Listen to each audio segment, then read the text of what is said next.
This NFL free agency has officially gone off the rails. It started when Russell Wilson went packing, was traded to the Broncos, followed by Deshaun Watson, who just somehow baited the Falcons thinking he was going to sign with them, and then switched and went to Cleveland instead. Then we have the Davante Adams news. This was the big first wide receiver news that dropped.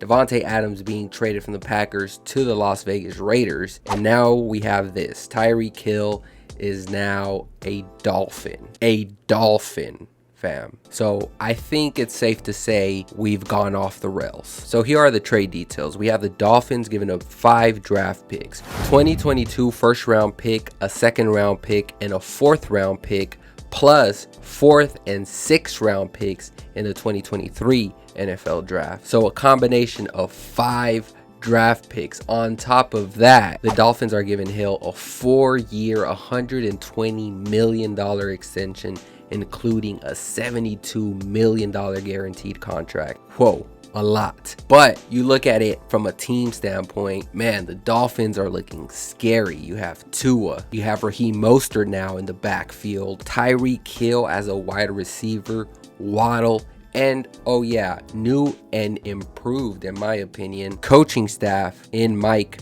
McDaniel. So looking at it from the Chiefs standpoint, I mean, you kind of thought something was going to happen with Tyreek Hill because the Chiefs went out and signed Juju Smith-Schuster. But the reality is you weren't going to be able to afford Tyreek Hill, especially with the contract you're giving Patrick Mahomes right now. Of course, your franchise quarterback. I mean, who wouldn't pay that? But it's hurting the team. So it seems like the first portion of free agency was all quarterbacks being traded. Now we're seeing big, heavy wide receivers being traded, which kind of, I mean, you put 49ers Twitter, we're kind of looking at, well, is Debo next? No, Debo Samuel is not getting traded, folks. And I know his extension is coming up along with Nick Bosa, but I mean, you'd be kind of dumb.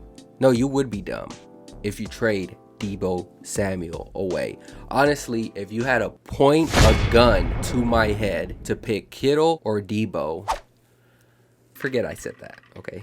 I wouldn't want my guys to just be traded like that. I honestly think, you know, trading an asset like a Debo just means that you're punting for the season. He is a captain. He's a leader. I mean, he leads by example, and this past year has shown so much growth to the point that it exceeded my expectations for sure of Debo. I never thought he'd be able to get into the captain role, but man, he's not only got in there, but he's exceeded well to the point where, you know, we're looking at him higher than maybe Kittle. And you got to respect that. And you don't trade pieces like that. That's all I have to say about that. And I need to get his jersey. But just looking at the Dolphins, man, they are loaded on offense. I'm really excited to see what Mike McDaniel can do with these guys. I really think this is going to be a completely different Dolphins team than we saw a couple years ago, even from last year. They're in a really tough division with the Bills and the Patriots there, but when I put them head to head, the Dolphins can be a scary team. Anyways, I wish I really had some exciting news to report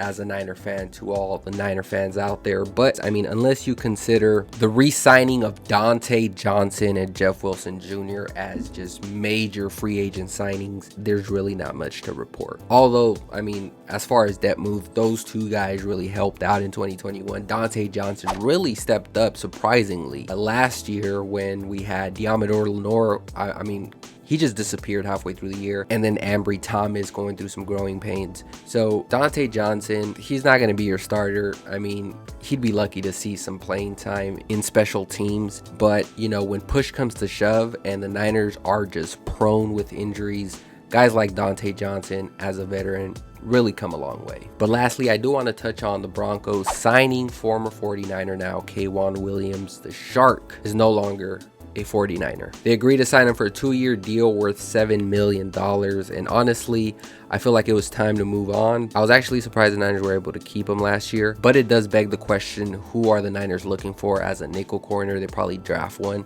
But as of right now, as the roster sits, I'm looking at Diamador Lenore.